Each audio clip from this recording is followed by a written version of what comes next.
വിദ്യാഭ്യാസത്തിന്റെ പുതിയ ഒരു തലത്തിലേക്കാണ് ഗുരുവായിരിക്കുന്ന കർത്താവ് തന്റെ ശ്രോതാക്കളെ നയിക്കുന്നത്.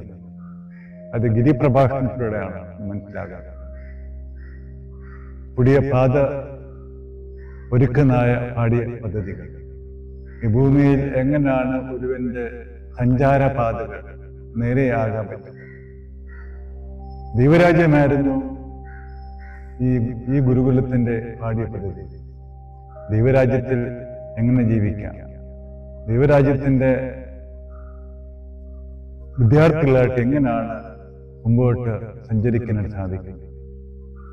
സാധാരണ മനുഷ്യന്റെ ബുദ്ധിക്കും ആലോചനയ്ക്കും ഉൾക്കൊള്ളാനോ മനസ്സിലാകാനോ സാധിക്കാത്തായ തരത്തിലുള്ള പാഠ്യ പദ്ധതികളായിരുന്നു കർത്താവിന്റെ ഗുരുകുലത്തിലെ പാഠങ്ങൾ. അത് സ്വീകരിച്ചവരും ഉൾക്കൊണ്ടവർ പോലും പലപ്പോഴും പകുതി വഴിയായി പതറിപ്പോകുന്നതായിട്ട് നമുക്ക് കാണാൻ സാധിക്കും.